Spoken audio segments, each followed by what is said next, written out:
But it was getting so good, Mr. Chairman.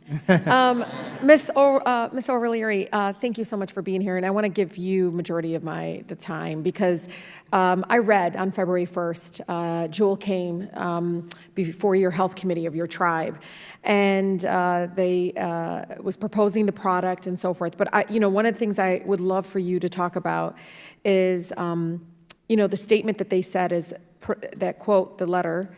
Said from Juul, or promote Juul, or the tribe said it was promote Juul as a healthy way for patients to quit smoking. Juul wanted the tribe's health department to provide the Juul starter kits for free of charge to tribal members trying to quit smoking as part of our smoking cessation program. And so if you can talk a little bit about that and who were in the room, and I know some people had to sign some sort of right to be able to come forward and disclose. And Mr. Chairman, as Ms. O'Leary starts, I think for the record, Juul, from a number of folks up here, has misled the American people, has lied, has used our broken system to honestly target and then manipulate and say that it's not going to cost certain things. And we can continue to say, we're going to study. But I can tell you, when I go into kids, because I say, well, they always ask me what I do for a living. I tell them, I make laws and things, and they're still looking at me. I said, when I was a kid, when I went to a restaurant, they'd say, okay, how many people in your party? The second question they'll ask is, do you want smoking or non-smoking section? And all the kids look at me, these second and third graders. They're like, what are you talking about?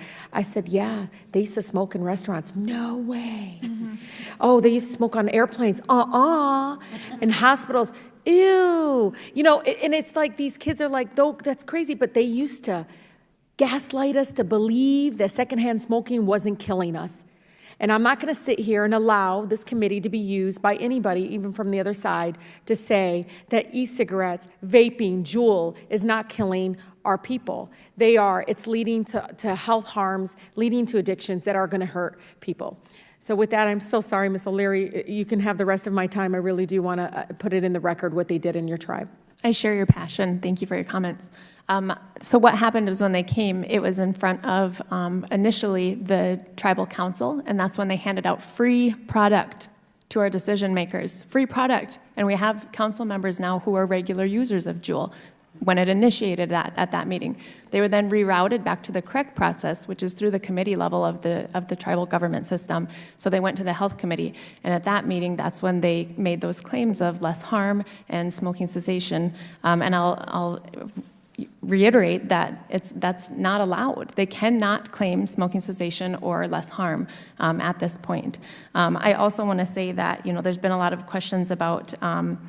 That it might be effective for smokers. But there's also data that suggests that for every one person who's able to quit using Juul, 81 kids will start. So the rate at which the smokers are finding this product helpful, it's incredible the amount of uptake that we're seeing in our youth. And I think that the tobacco industry in general, as well as Juul specifically, targeting at-risk populations like American Indians and African Americans and youth, it's again, I say, ruthless. There's no end in sight for these companies unless there's some regulations that take place by Congress. And Mr. Chairman, I hate calling it regulations because they've hijacked that word. It's called accountability.